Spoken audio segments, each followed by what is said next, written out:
Statement of Financial Position ini sumbernya dari worksheet kolom Statement of Financial Position. Karena namanya juga sama ya, kita ambil kolom yang ini aja. Nah, ini diisinya dengan nomor akun 1, 2, dan 3. Nah, jadi ini aset diisi dengan nomor akun 1, kemudian liability dan equity nomor akun 2 dan 3. Nah, sekarang yang current asset. Untuk current asset, kita ngambilnya dari cash in bank sampai dengan investment. Nah, untuk 1-3 itu biasanya masuk ke peak asset. Jadi yang masuk current asset itu nomor akunnya 1/1. Nah, 1/1 itu dari cash in bank sampai investment. Nah, silakan. Ini akun ini disalin dan nominalnya juga disalin. Nanti kalau udah hasilnya seperti ini. Nah, ini hasilnya dari worksheet setelah dipindahkan ke neraca. Kemudian untuk total current asset ini silakan dijumlah dari cash in bank sampai investment. Nah, untuk asset ini diisinya dengan nomor akun 1/3 dari land sampai ACC Debt Automobile. Nah, ini silakan diisi. Nah, karena ini di kolom aset ini ada pengurang ACC Debt, jadi ini disimpannya di tengah. Nominalnya ya di tengah itu. Nah, seperti ini. Setiap ACC ini pakai tanda dalam kurung karena pengurang, begitupun dengan allowance. Nah, kalau sudah, ini dijumlahkan, tapi terlebih dahulu misalnya yang building ada pengurangnya ACC. Nah, ini dihitung dulu, dikurangi building, dikurangi ACC, hasilnya berapa. Ini juga sama. Kalau sudah ini dari mulai land sampai ini, silakan dijumlahkan. Nah, ini hasilnya. Kemudian untuk total aset sama dengan total current asset ditambah dengan total fixed asset. Ya. Kalau sudah ini nomor 1 disalin, berikutnya nomor 2 dan 3. Untuk nomor 2, current liabilities, ini dari worksheet silakan disalin dimulai dengan nomor akun 2. Nah, dari akun payable ini, akun payable ini 220 juta sekian, sampai dengan notes payable. Nah, ini silakan disalin masuknya ke current liabilities.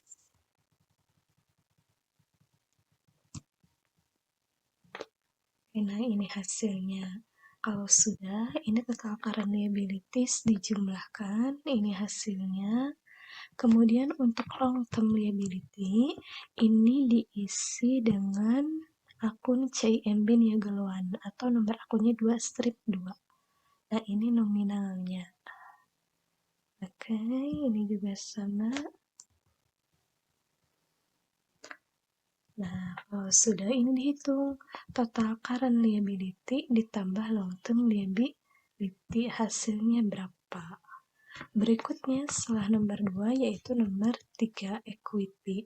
Nah, ini untuk equity kita ambilnya bukan dari worksheet, tapi untuk equity ini nominalnya kita ambil dari sini. Dari laporan perubahan modal atau change of equity statement nominal di ending balance itu 14.447.208.140. Nah, ini silakan diisi di sini. Kalau sudah total equity-nya, ya berarti yang ini dipindahkan ke bawah. Total liabilities dan equity sama dengan total liability ditambah total equity. Hasilnya yaitu sekian. Nah, total liabilities dan equity ini harus sama dengan total aset, harus balance. Kalau sepertinya nggak balance, mungkin ada yang salah di worksheet-nya. Nah, itu untuk pengisian neraca. Nah, jadi Ibu ulas kembali, kalau statement of financial position, ini lihatnya dari work worksheet nomor akun 1, 2, dan 3.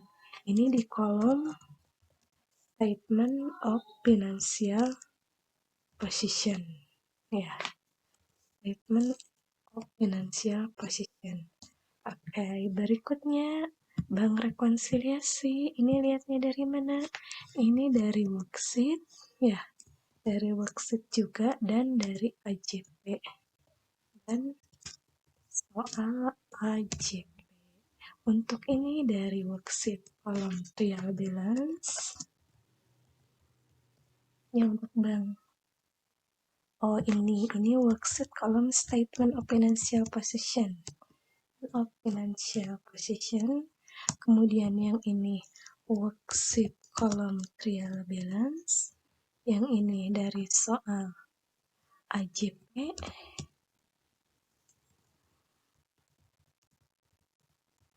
kemudian tinggal dijumlahkan, misalkan ya. Nah, kemudian ini dari mana? Ini dari soal trial balance. Kemudian dari mana lagi? Dan dari kunci jawaban satu, itu namanya dokumen pendukung.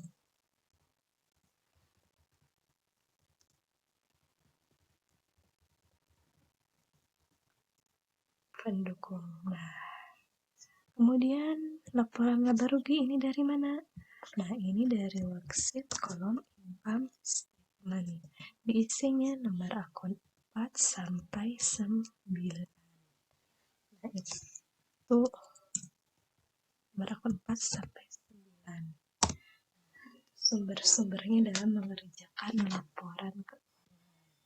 Nah, setelah neraca sudah beres, kita akan mengerjakan jurnal penutup. Jadi laporan arus kas ini satu laporan lagi, ini diakhirkan aja. Jadi setelah beres neraca atau statement of financial position, kita lanjut ke jurnal penutup. Untuk mengerjakan jurnal penutup, ini sumbernya dari worksheet kolom income statement,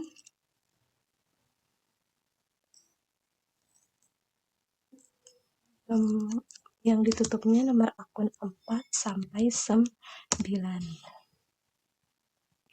Nah, di sini kita menutup akun pendapatan dulu. Nah, untuk menutup akun pendapatan, kita lihatnya ke sini. Nah, ini nomor akun pendapatan itu ada di nomor 4 dan 8. Nah, lihat ini di income statement ini. Pendapatan itu yang dikredit semua ini, nomor akun 4 dan 8. Yang tadinya dikredit, kita pindahkan menjadi di debit. Semua hanya nomor akun 4 dan 8. Untuk nomor 5 dan 6 itu nanti menutup akun beban. Nah, kita menutup akun pendapatan dulu. Ini tanggalnya diisi, dokumen numbernya juga diisi.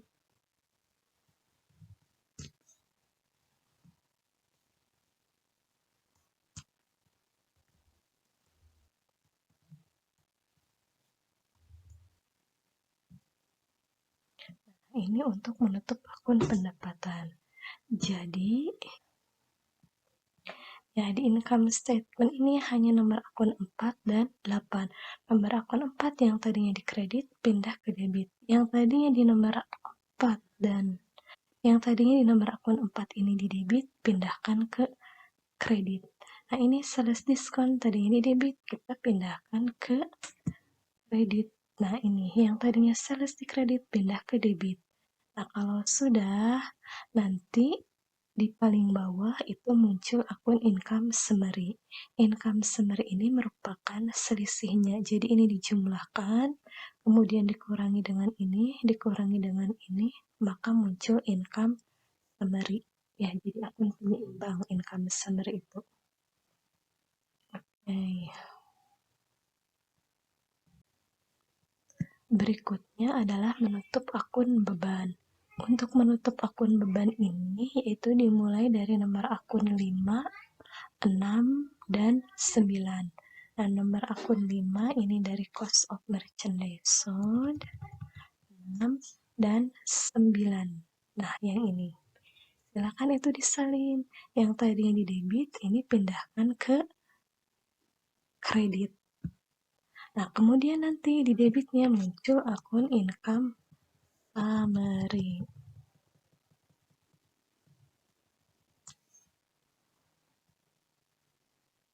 Nah, ini muncul akun income summary di debit, yang tadinya di debit pindahkan ke kredit. Nah, ini untuk income summary nominalnya itu dari jumlah semua yang dikredit ini. Ini dulu ditulis, kemudian dijumlahkan, hasilnya ini. Nanti di bawah pakai bacaan menutup akun beban. Ya. Jadi yang ditutup itu menutup akun pendapatan, kemudian beban, dan laba atau rugi, kemudian baru dividen. Nah, di sini tanggalnya 31 untuk dokumen number dikosongkan, berikutnya menutup akun laba atau rugi. Untuk laba nominalnya ini dari worksheet atau dari income statement. Cuman biar lebih mudah kita dari worksheet aja. Nah, ini nominal selisihnya yang ini. Nah, di worksheet itu ada selisih ini merupakan laba. Nah, ini kita salin ke sini. Nah, untuk jurnalnya karena ini laba, jadi laba itu menambah modal. Jadi income summary pada stock capital.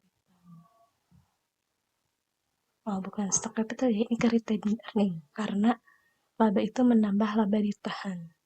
Nah, ini kalau laba income summary pada retained earning. Kalau sepertinya rugi,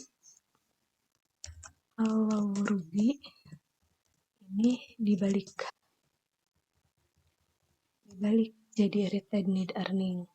Di debit RE debit, kemudian summary-nya baru di kredit. Ini jika rugi, tapi kalau laba kita menggunakan akunnya seperti ini. Nah, berikutnya itu adalah menutup akun dividen. Nah, untuk menutup akun dividen, ini jurnalnya retained earning pada dividen. Karena mengurangi laba ditahan, jadi retained earning-nya di debit, kemudian dividennya di kredit. Ini nominalnya dari mana? Ini bisa juga dari worksheet.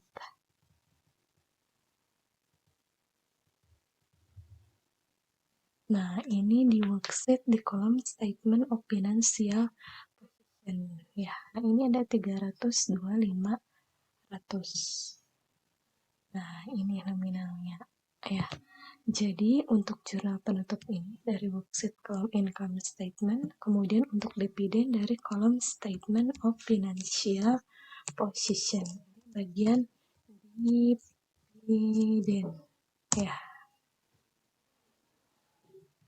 Oke, kalau sudah, ini silakan dijumlahkan.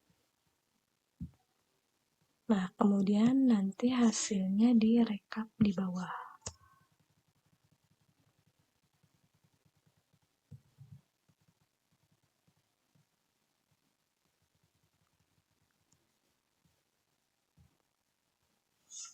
Nah, itu untuk mengerjakan jurnal penutup. Kalau udah direkap, dijumlahkan. Mudah kan ya? Jadi akun yang perlu ditutup itu adalah pendapatan, kemudian beban. Ya, ibu tulis. Yang pertama perlu ditutup itu pendapatan, kemudian beban, laba atau rugi, kemudian baru ini tinggal dibalik. Pendapatan tadi yang dikredit pindahkan ke debit, yang tadinya di debit pindahkan ke kredit. Begitupun sama yang lain. Nah, ini beban, kemudian ini laba.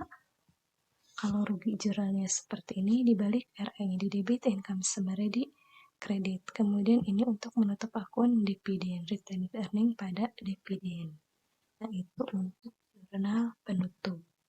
Yang terakhir itu adalah cash flow atau laporan arus kas. Nah, ini sumbernya banyak.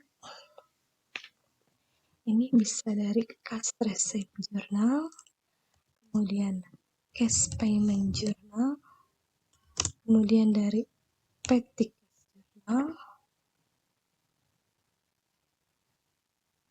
kemudian dari PJP.